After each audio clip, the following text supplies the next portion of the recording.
शिव जी साथियों जैसे ही वहां पर प्रकट लेते हैं, शिव जी कहते हैं कि मैं आपका इस तपस्या पर काफी प्रसन्न हुआ, यानी वो 9 सिर काट देते हैं साथियों। इसीलिए वो जो है शिव जी क्या होते हैं, प्रशंसा करते हैं, कहते हैं मैं आज बहुत इस तपस्या को देखकर। बोलिए आपको क्या चाहिए साथियों। ये जब जैसे ही बोलते हैं शिव जी, किसको, रावण जी को, कि अब आपको क्या चाहिए, आप इतना तपस्या मेरे लिए जो कर रहे थे, क्या चाहिए बोलिए, जो मांगेंगे वो हम वो मांगे दे देंगे आपको। साथियों आज के इस वीडियो में आप सभी को बहुत बहुत स्वागत है। सभी देशवासियों को नमो बुद्धाय, जय भीम, जय संविधान। साथियों अब सावन का महीना आने वाला है। सावन के पूरे 1 महीना भारत के 85% मूल निवासी समाज, SC ST OBC यानी साथियों ब्राह्मण ग्रंथों के अनुसार से कहे जाने वाले अति शूद्र समाज, ये साथियों पूरा कंधे पर जो है कावड़ ढोएंगे। और उस कावड़ में क्या होगा, उस कावड़ में साथियों पानी होगा, यानी ब्राह्मणों के द्वारा कहे जाने वाले गंगा जल होगा और दूध होगा साथियों। और पैदल पैदल जो है 100 किलोमीटर 200 किलोमीटर दूरी तय करेंगे और साथियों उसे जो है शिवलिंग पर जो है बहा देंगे। साथियों आखिर ये शिवलिंग पर जो है ये जल और ये जो है दूध चढ़ाने का प्रथा कैसे प्रचलन में आया, ये कावड़ प्रथा जो है कब से चलन में आया, इसके पीछे लॉजिक क्या है, क्या इसके पीछे जो है कहानी है साथियों, आज के इस वीडियो में आपको बताऊंगा। बस मेरा छोटा सा अपील है साथियों, इस वीडियो को शुरू से लेकर अंत तक जरूर देखें। वीडियो अच्छा लगे तो लाइक करें, चैनल में पहली बार आए तो चैनल को सब्सक्राइब कर लीजिएगा, बेल आइकन में प्रेस करिएगा ताकि जब भी वीडियो अपलोड करूँ आपके पास नोटिफिकेशन मिलता रहे। साथियों बाबा साहेब डॉक्टर भीमराव अम्बेडकर जी भारत के 85% मूल निवासी समाज को, जहाँ पर गला पे मटका होते थे, पीछे झाड़ू होते थे, वहाँ से निकाल दिए गए। बाबा साहब अम्बेडकर ने निकाल कर जो है कहाँ भेज दिए, शिक्षा की ओर, बोला शिक्षा की ओर जाओ। लेकिन आज भी हमारा समाज जो है अंधभक्ति में पगलाया हुआ है, आज भी ब्राह्मणवादी जालों में फंसा हुआ है, आज भी मनवादियों के साथियों जाल में फंसा हुआ है।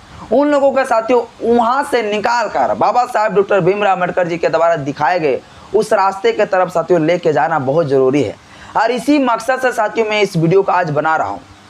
मेरा मकसद ये नहीं है कि किसी का जो है आस्था पर ठेस पहुँचाना, किसी को यहाँ पहुँचाना, पर किसी मनवादियों को साथियों कुछ भी बातों पर जो है आस्था पर ठेस पहुँच जाते हैं। तो वैसे लोगों से मुझे कोई लेना देना नहीं। अगर आस्था में आपका ठेस पहुँच रहा है तो कोई दिक्कत नहीं, लेकिन मैं समाज के लोगों को जागरूक करने में साथियों नहीं छोड़ूंगा। इसलिए साथियों मैं आज के इस वीडियो में जो है कावड़ यात्रा जो चलता है उसका जो कहानी है, उसका जो लॉजिक है, इसके ऊपर साथियों में हम चर्चा करेंगे। साथियों चलिए हम थोड़ा जानते हैं। साथियों आप लोग जो है नाम जरूर सुने होंगे रावण का। रावण कहाँ के रहने वाले थे? रावण साथियों रहने वाले थे श्रीलंका का। श्रीलंका के जो रावण जी थे उसको बहुत ज़्यादा प्यार हो गया था, किससे? शिव जी से। बहुत ज़्यादा साथियों उसको लगा हो गया था, शिव जी से वो मिलना चाहते थे साथियों। इसलिए साथियों रावण जी क्या किए, एक दिन चले गए हिमालय पर्वत चढ़ गए और हिमालय पर्वत में चढ़कर वहाँ पर गुफा पर बैठकर वो तपस्या करने लगे और कहने लगे, हे शिव जी मुझे दर्शन दीजिए, मैं आपसे मिलना चाहता हूँ, मैं आपसे बहुत प्यार करता हूँ, मैं आपके बगैर जिंदा नहीं रह पाऊंगा। और रावण जी साथियों इस प्रकार से तपस्या करने लगे, कहाँ पर? हिमालय पर्वत में। और इतना ज़्यादा घोर तपस्या करने लगे, उस घोर तपस्या में साथियों इतना ज़्यादा पगला गए हैं रावण जी कि साथियों उन्होंने क्या किया, उसका दर था, आप लोग सुने होंगे। 10 सर में से साथियों क्या करने लगे, एक एक सिर को साथियों उन्होंने काटना शुरू किया। और वो एक एक सिर को काट कर शिव जी के नाम पर साथियों, तपस्या के नाम पर वहाँ चढ़ाने लगे शिव जी के नाम पर, कि देखिए मैं आपके लिए जो है कितना मैं तपस्या कर रहा हूँ, कृपया आप मुझसे एक बार मिल लीजिए। और साथियों इसी तरह से सर काटते काटते पूरा अपने 9 सिर साथियों काट दिए। अब जैसे ही 10वां सिर काटने वाले थे, 10वां सिर काटते तो रावण जी खुद बर्बाद हो जाते, खत्म हो जाते हैं। लेकिन 10 सिर साथियों काटते काटते 10वां सिर को जो है तुरंत वहाँ प्रकट ले लेते हैं, कौन? शिव जी। शिव जी साथियों प्रकट ले लेते हैं और कहते हैं, शिव जी साथियों जैसे ही वहाँ पर प्रकट लेते हैं, शिव जी कहते हैं कि मैं आपका इस तपस्या पर काफ़ी प्रसन्न हुआ, यानी वो 9 सिर काट देते हैं साथियों। इसीलिए वो जो है शिव जी क्या होते हैं, प्रशंसा करते हैं, कहते हैं मैं आज बहुत प्रसन्न हुआ आपके इस तपस्या को देखकर। बोलिए आपको क्या चाहिए साथियों। ये जब जैसे ही बोलते हैं शिव जी, किसको? रावण जी को, कि अब आपको क्या चाहिए, आप इतना तपस्या मेरे लिए जो कर रहे थे, क्या चाहिए बोलिए, जो मांगेंगे वो हम वो मांगे दे देंगे आपको। अब साथियों इसी समय जो है रावण जी कहते हैं कि है शिव जी मुझे कुछ ऐसे चीज़ दे दीजिए, आपका कुछ ऐसे यंग को दे दीजिए जो मैं जो है अपने श्रीलंका में ले जाके बहुत बड़ा जो है एक ऐसा मतलब पहचान देंगे जिसे मुझे गर्व महसूस होगा। तो ठीक है, शिव जी कहते हैं कि क्या चाहिए आप बोलिए मुझे। अब साथियों रावण जी क्या कह देते हैं, रावण जी भी उसी प्रकार से भाई, रावण जी कहते हैं कि मुझे आप अपना लिंग दे दीजिए, यानी शिव जी का साथियों लिंग। बोलते हैं आप मुझे लिंग दे दीजिए। अब भैया भगवान है, शिव जी है, उसके लिए तपस्या किया है रावण जी। अब शिव जी जो है कहते हैं कि ठीक है, अगर आप ऐसा मांग रहे हो मेरा लिंग को तो हम दे देते हैं, कोई दिक्कत नहीं है। साथियों वो अपना लिंग को जो है किसको दे देते हैं, रावण जी को। रावण जी को जब साथियों ये लिंग देते तो उस समय क्या कहते हैं, शिव जी साथियों एक शर्त देता है। शर्त ये देता है कि ये लिंग को मैं तो दूंगा, लेकिन इस लिंग को जो है कभी भी जो है आप जो है नीचे जमीन पर नहीं रखना। जहाँ पे नीचे रखोगे जमीन पर, वहीं पर जो है ये शिवलिंग जो है क्या हो जाएगा, स्थापित हो जाएगा। ये साथियों कहते हुए शिव जी क्या करते हैं साथियों, रावण जी को दे देते हैं। और रावण जी वो लिंग को लेकर साथियों चल पड़ते हैं श्रीलंका की तरफ। अब उसी समय साथियों इस प्रकार से लिंग को काट कर जो है रावण को देते हैं, तो पूरा देवी देवता जो है साथियों पूरा गुस्सा के फार हो जाता है कि कौन रावण है श्रीलंका वाला जो वो जो है शिव जी से लिंग मांग लिया। और वो साथियों जब सभी देवी देवता जो है इसका विरोध करने लगते हैं रावण का, कि रावण जी से जो है इस लिंग को छीन लेना है। इसके लिए साथियों विष्णु भगवान क्या करता है, एक षड्यंत्र रचता है। वो षड्यंत्र क्या रचता है, उसने सारी षड्यंत्र ये रचता है कि यमुना गंगा सरस्वती, ये तीन नदी साथियों, ये तीनों को बुला लेते हैं, यमुना गंगा सरस्वती को बुला लेते हैं। और यमुना गंगा सरस्वती को कह देते हैं कि ए यमुना गंगा सरस्वती, आप जो है ना रावण का पेट में घुस जाइए। और रावण का पेट में घुस जाने के बाद होता क्या साथियों, ऐसा क्यों कहता है ये सुनिए। और इधर से साथियों विष्णु भगवान एक बहरूपिया को रोल करते हुए साथियों पहुंचता है, रावण का पीछा करता है। और इन्हें गंगा को, सरस्वती को, यमुना को जो है रावण के पेट में साथियों घुसने बोल देते हैं। और रावण का पेट में भैया यमुना गंगा सरस्वती नदी अगर घुस जाएगा तो क्या होगा सोच सकते हैं। अब साथियों जैसे घुस जाता है यमुना गंगा सरस्वती पेट में, तो भैया रावण को लग जाता है पेशाब और रावण को लग जाता है टॉयलेट। अब साथियों टॉयलेट जब लग जाते हैं तो क्या करते हैं रावण जी, टॉयलेट करने के लिए भैया वो बड़ा छटपटाने लगता है। भाई पेशाब भला कोई रोक पाएगा क्या, टॉयलेट को कोई नहीं रोक पाएगा भाई।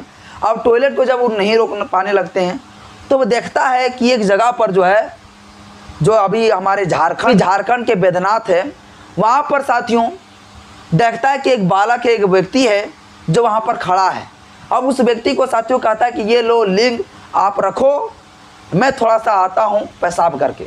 अब साथियों गंगा वगैरह सरस्वती गंगा सब रहेगा पेट के अंदर, समझ रहे हैं ना। अब वो टॉयलेट करेंगे तो भैया देर तो लगेगा। अब बहुत देर टॉयलेट करिए रहा, पूरा बहा रहा है, पेशाब साथियों बंदे नहीं हो रहा है। तो वह व्यक्ति जिस व्यक्ति के हाथ में दिया हुआ था, क्या दिए हुए थे, लिंग दिए हुए थे, वो व्यक्ति थक जाता है। और वो व्यक्ति कोई और नहीं साथियों, वो रहता है विष्णु भगवान। वो व्यक्ति क्या करते हैं साथियों, उस लिंग को जो है वहाँ पर रख देते हैं जमीन में। जैसे ही वहाँ पर रख देते हैं, अब क्या हो जाता है, वहीं पर जो है वो शिवलिंग साथियों स्थापित हो जाता है। और जब ये स्थापित हो जाते हैं तब तक जो है इधर रावण जी जो है टॉयलेट वगैरह करके पेशाब वगैरह करके फुर्सत होते हैं। और फुर्सत होने के बाद आके देखते हैं शिवलिंग रख दिया है, जो कि रावण साथियों उस व्यक्ति को कहता है कि जो है नीचे इसको नहीं रखना है, हम टॉयलेट करके आते हैं। लेकिन वो क्या करता है, नीचे रख देता है। अब वहीं पर साथियों वो लिंग क्या हो जाता है, स्थापित हो जाता है। अब उसको भैया पहले बोल दिए थे शंकर जी, शिव जी, कि जहाँ भी इसको रखोगे वहीं स्थापित हो जाएगा। अब वहीं पर साथियों स्थापित हो गया। अब इसको उठा के लेके जाएगा कैसे, उठने नहीं लगता है। तब साथियों लास्ट में अंगूठे से जो है उस लिंग को दबाते हैं और बस इतना ही दबा के साथियों चल पड़ते हैं। कहाँ पे, ये साथियों चल पड़ते हैं अपना श्रीलंका पहुँच जाते हैं साथियों। और वही साथी का चिन्ह साथियों दिखाई देता है शिवलिंग में साथियों, 3 ठो इस प्रकार से। वही साथियों अंगूठा दबाता है, वही चिन्ह का प्रतीक है वो, समझे कि नहीं। और साथियों ये चले जाते हैं श्रीलंका, अपने आज क्षेत्र में पहुंच जाते हैं। इसके बाद साथियों श्री राम के द्वारा सबसे पहली बार उस शिवलिंग पर साथियों जल चढ़ाते हैं। और जब ये राम जी के द्वारा ये जल चढ़ाए जाते हैं उस शिवलिंग में, इसके बाद साथियों पूरा उसी समय से प्रचलन चलते आ रहा है कि अब जो है उस शिवलिंग में साथियों क्या चढ़ाना है, जल चढ़ाना है, दूध ले जाके वहाँ डाल देना है। शिव प्लस लिंग यानी शिवलिंग साथियों, इसका अर्थ को समझिए। और इसके पीछे हमारा अंधभक्त समाज पूरा पगलाया हुआ है, पूरा उसके पीछे पाखंडवादी ब्राह्मणवादियों के जाल में फंसा हुआ है। कब साथियों हमारे समाज के लोग सुधरेंगे, क्या कभी पढ़ेंगे, क्या हमारे लोग थोड़ा सा भी दिमाग लगाने का प्रयास करते हैं कि हम किस चीज़ को पूजा करने जा रहे हैं। और ये जितनी सारी कथा है, जो जितने सारी ये लॉजिक मैंने आपको बताया, कहानी जो बताया, ये साथियों सब इसका जो है जितने सारे इसका जो पुराण शिव पुराण से साथियों ये सब चीज़ें जो लिखा गया है उसी के माध्यम से साथियों मैं आपको बताया मैं अपने से नहीं बता दिया। ये सारे साथियों ये धार्मिक ग्रंथों में इसके लिखे गए हैं, उन्हीं के मान्यता के अनुसार साथियों मैं आप लोगों को बताया। इतना जितने सारे साथियों इस प्रकार से मैंने जो आपको बताया, क्या इस प्रकार से कभी हो सकता है क्या आए? लेकिन फिर भी जो है हमारा अंधभक्त समाज जो है इस प्रकार से जो एकदम बिल्कुल संभव नहीं है जो चीज़ आने, किसी के अंदर जो है गंगा एकदम घुस जाएंगे आए, किसी के अंदर जो सरस्वती घुस जाएंगे, मतलब पानी घुस जाएगा, पूरा समुद्र घुस जाएगा साथियों। ये कितना मतलब पाखंडी लोग जो है, कितना ब्राह्मणीकरण साथियों, कितना दिमाग लोगों को जो है मानसिक गुलाम बना दिया कि हमारे लोग जो है जो कह दिया ब्राह्मण लोग वही मान लिया। और आज भी हमारे लोग उस शिवलिंग में साथियों जल ढालने के लिए जाते हैं, उसके लिए वहाँ पर दबाते हैं, मरते हैं, फिर भी जाने के लिए नहीं छोड़ता है साथियों। बाकी बात जो है आप लोग इस विषय में क्या कहते हैं मुझे कमेंट बॉक्स में ज़रूर बताइएगा। ज़्यादा मैं नहीं बोलना चाहता हूँ क्योंकि बहुत लोगों को जो है यह हाथ हो जाता है। बहुत कुछ मैं साथियों शिवलिंग के ऊपर मैं बोल सकता हूँ, लेकिन छोड़िए आज की इस वीडियो में इतने। वीडियो अच्छा लगे तो लाइक करें, चैनल में पहली बार है चैनल को सब्सक्राइब करें, बेल आइकन को प्रेस करें। जय भीम, जय संविधान, जय विज्ञान।